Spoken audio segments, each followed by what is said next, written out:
अच्छा लग रहा है मुझे आप सबको चर्च में देखकर। एटलीस्ट 20-25 लोग हैं, प्रभु का धन्यवाद हो।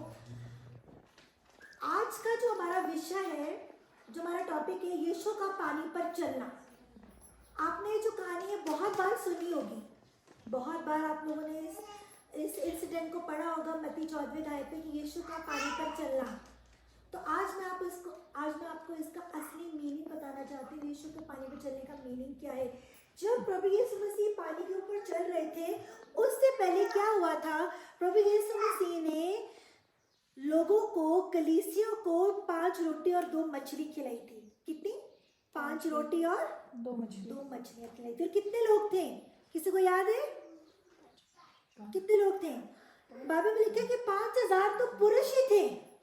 तो सुनो, जब 5000 पुरुष थे तो जो बहनें हैं और जो बच्चे हैं वो उससे ज्यादा होंगे। रफ एस्टिमेट लगाया जाता है कि 20,000 से ऊपर लोग थे, जिन लोगों को प्रभु यीशु मसीह ने क्या किया था?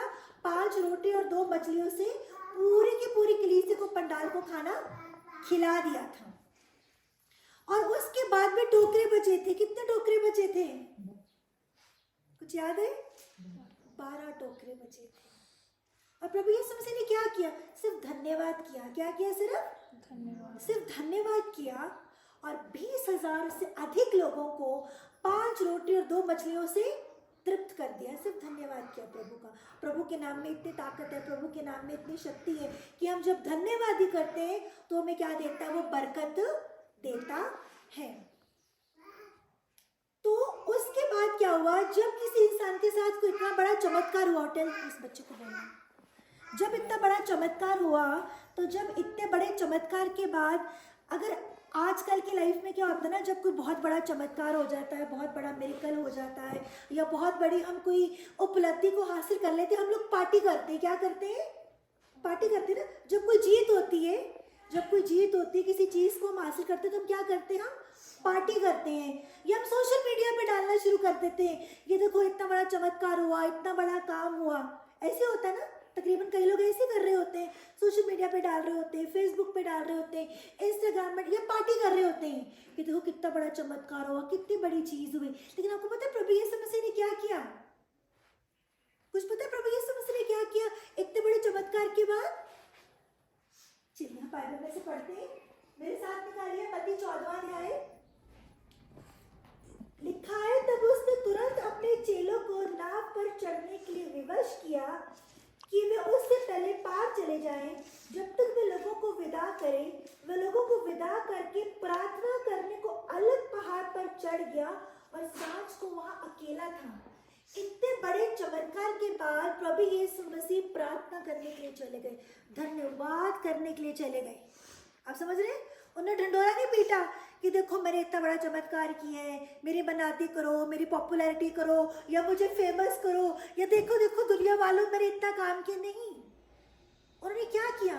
प्रभु यीशु मसीह ने एक उदाहरण सेटअप किया, प्रभु यीशु मसीह ने एग्जाम्पल सेटअप किया कि जब हमारी लाइफ में बड़े बड़े चमत्कार होते हैं, जब हमारी जिंदगी में बड़े बड़े काम होते हैं, या हम किसी बड़ी जीत को उपलब्ध करते हैं, हासिल करते हैं, उसके बाद हमें क्या करना है? प्रभु का हाँ, सब बोलेंगे क्या करना है? प्रभु का धन्यवाद करना। वचन में लिखा है कि वो एकांत में चले गए, अकेले में चले गए, और वहां जाकर उन्होंने क्या की? प्रार्थना की, प्रभु का धन्यवाद किया। और उन्हें क्या कर दिया? चेलों को भेज दिया। चेलों को क्या कर दिया? भेज दिया। उसके बाद लिखा है, उस समय नाव झील के बीच लहरों से डगमगा रही थी, क्योंकि हवा सामने की थी, और यीशु रात के चौथे पहर झील पर चलते हुए उनके पास आए। चेले उसको झील पर चलते हुए देख के घबरा गए और कहने लगे, ये भूत है, और डर के मारे चिल्लाने लगे। तब यीशु ने तुरंत उनसे बातें की और कहा, ढांढस बांधो, मैं हूँ, डरो मत। कितनी अजीब बात है कि वो जो चेले थे वो झील के ऊपर थे, वो नाव के ऊपर थे, और वो जो नाव थी डगमगा रही थी, और प्रभु यीशु मसीह तब कहाँ थे? उस समय प्रभु यीशु मसीह कहाँ थे? वो प्रार्थना कर रहे थे। प्रभु यीशु मसीह पृथ्वी पे थे, प्रभु यीशु मसीह धरती पे थे, वो प्रार्थना कर रहे थे। और चेले कहाँ पे थे? नाव के ऊपर थे। और प्रभु यीशु मसीह ने जब वो प्रार्थना कर रहे थे, उन्होंने दूर से देख लिया कि मेरे जो चेले हैं, मेरे जो लोग हैं, जो झील के ऊपर चल रहे हैं, जो नाव पे बैठे हैं, नाव क्या हो रही है? डगमगा रही है। और फिर क्या लिखा है कि प्रभु यीशु मसीह रात के चौथे पहर उनके पास आए और दूर से जब आते हुए देखा तो चेले डर गए, वो घबरा गए कि पता नहीं कौन आ गया, भूत आ गया। मैं आपको बड़े एक बात बताना चाहती हूँ। मत्ती के 14वें अध्याय में यीशु का पानी के ऊपर चलना है, मरकुस के 6वें अध्याय में यीशु का पानी के ऊपर चलना है, यूहन्ना के 6वें अध्याय में यीशु का पानी के ऊपर चलना है। ये मैं चार्ट बनाया था, तो मैं इस चार्ट से आपको समझाना चाहती हूँ।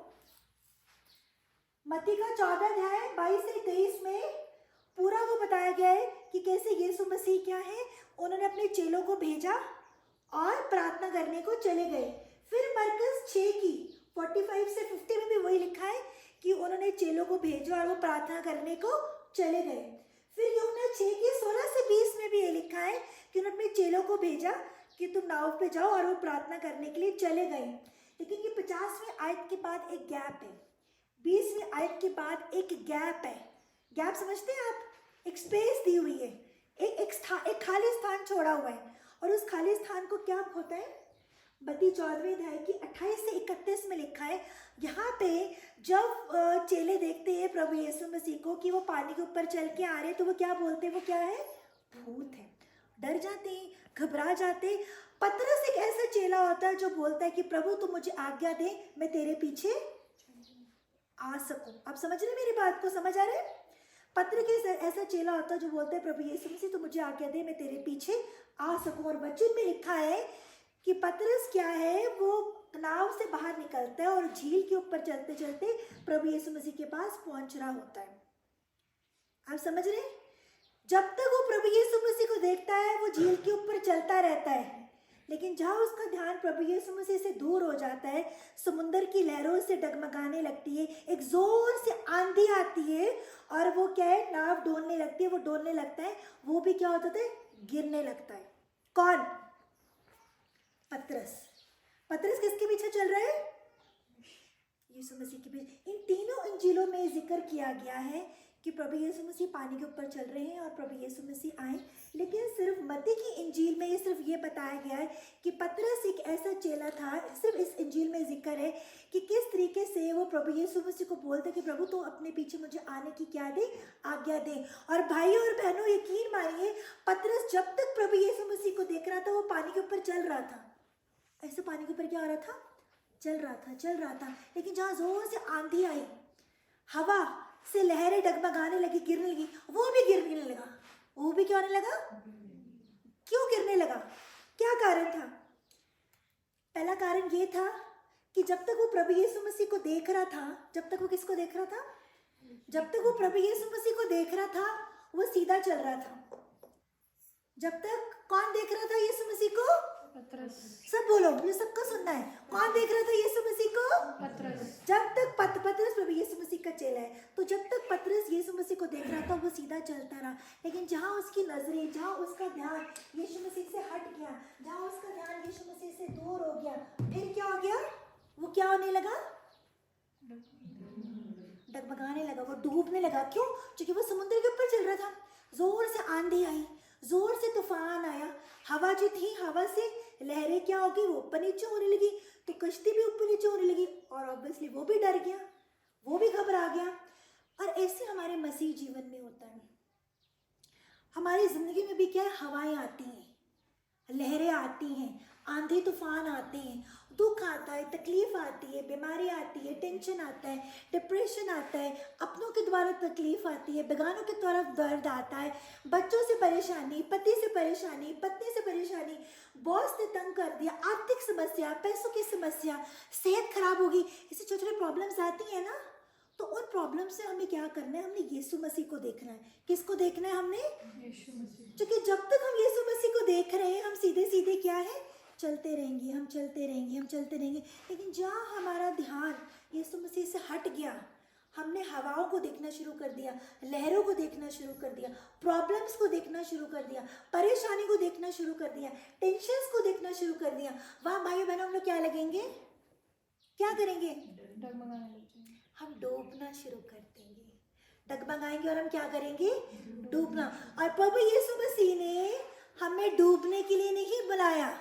प्रभु यीशु मसीह ने हमें इसलिए बनाया है और इसलिए बनाया है कि हम पार कर जाएं। क्या कर जाएं? पार कर जाएं। लेकिन हमें विश्वास किस पे करना है?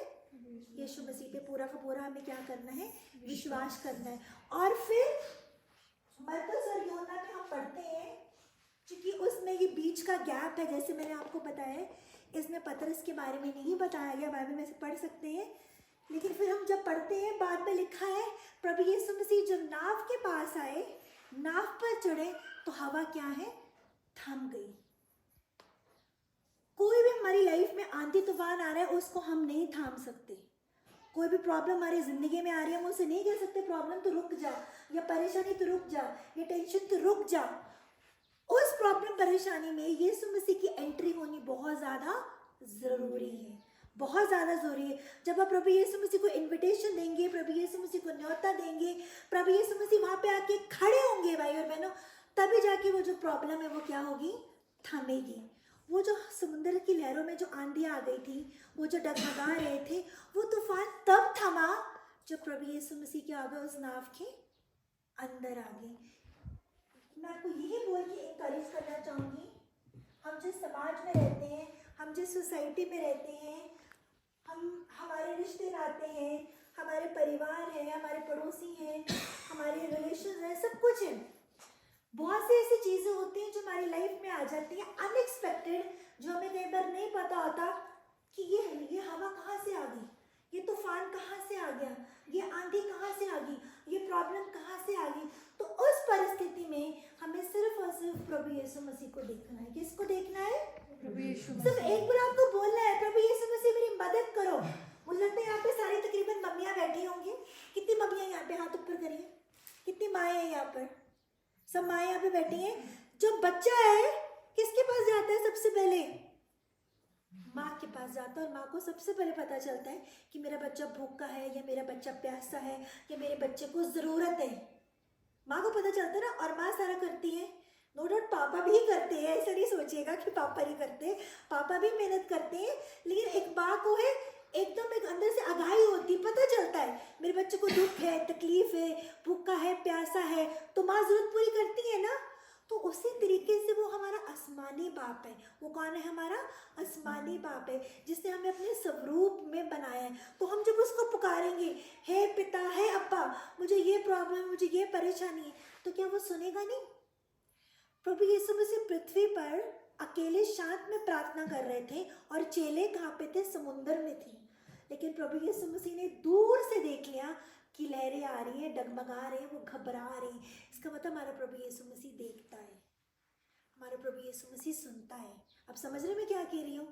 तो इस करके कोई भी अगर प्रॉब्लम आती है, परेशानी आती है, हमें किसको पुकारना है? प्रभु यीशु मसीह को। सिर्फ प्रभु यीशु मसीह को पुकारना है, सिर्फ प्रभु यीशु मसीह को बोलना है, और वही हमारी प्रॉब्लम्स क्या है? समाधान कर सकते हैं। प्रभु यीशु मसीह वो सब कुछ देख सकते हैं जो हम नहीं देख सकते। आज जितने लोग हैं चर्च में बैठे, मुझे 30 के आसपास लोग चर्च में लोग रह गए, जितने लोग हैं चर्च में बैठे, आपके एक एक दिल का हाल प्रभु यीशु मसीह को पता है। आपके दिल में क्या चल रहा है प्रभु यीशु मसीह को पता है। आपके दिमाग में क्या चल रहा है प्रभु यीशु मसीह को पता है। आप कितने खुश हो प्रभु यीशु मसीह को पता है, कितनी तकलीफ में हो प्रभु यीशु मसीह को पता है। और अगर हम प्रभु यीशु मसीह को आज ही पुकारे, अभी इसी टाइम पुकारे कि हाँ प्रभु मेरी ये समस्या है, वो हमारी सुनेगा, क्योंकि वो हमारा क्या है? बाप है। वो हमें देख रहा है, वो हमें सुन रहा है, वो हमारा उठना बैठना चलना फिरना सारा कुछ क्या है? जानता है। उसको सब पता है कि हमें कैसे करना है। और पतरस एक ऐसा चेला था जिसने कोशिश की, जिसने रिस्क ली कि हाँ प्रभु मैं तेरे पीछे चलना चाहता हूँ। प्रभु यीशु मसीह के पीछे चलना मुश्किल नहीं है, कठिन नहीं है, नामुमकिन नहीं है। बस ये कि जो प्रभु यीशु मसीह के पीछे चलना है, तो मतलब उनके पीछे ही चलना है। समझ रहे हो? जो प्रभु यीशु मसीह के पीछे चल पड़े, हमने विश्वास कर लिया, प्रभु यीशु मसीह को पकड़ लिया, प्रभु यीशु मसीह को थाम लिया, प्रभु यीशु मसीह को मुक्तिदाता मान लिया, प्रभु यीशु मसीह विश्वास कर लिया, तो मीन्स हमने उन्हीं को देखना है। हमने लेफ्ट राइट नहीं देखना, हमने हवा को नहीं देखना, हमने आंधी को नहीं देखना, हमने तूफान को नहीं देखना, क्योंकि हवा आंधी तूफान तो सब उनके कंट्रोल में है। आप समझ रहे मैं क्या कह रही हूँ? सब चीजें उनके कंट्रोल में है। फिर आप ये सोच रहे होगे कि हवा आंधी तूफान आती क्यों है? अगर सब कुछ उनके कंट्रोल में है तो फिर ये सब चीजें आती क्यों हैं? इसलिए आते हैं क्योंकि हम प्रभु से दूर हो जाते हैं, हम भूल जाते हैं प्रभु को। ठीक है, तो हमने 24 घंटे किया, प्रभु को याद रखना है, प्रभु को भूलना नहीं है। और जो भी आंधी तूफान आ रहे हैं वो सब प्रभु के कंट्रोल में है। प्रभु को बोलेंगे तो प्रभु आपके आंधी तूफान को क्या करेंगे, खत्म कर देंगे। हम सब अपनी आंखों को बंद करिए। अगर आज आपके जीवन में कोई ऐसी आंधी चल रही है, अगर आज आपके जीवन में कोई ऐसा तूफान चल रहा है, अगर आज आपके जीवन में कोई ऐसी प्रॉब्लम चल रही है, बीमारी चल रही है, परेशानी चल रही है, टेंशन चल रही है, तो आंखें बंद करके आज अभी इस वक्त प्रभु यीशु मसीह को बोलो, वो आपकी सुनेगा।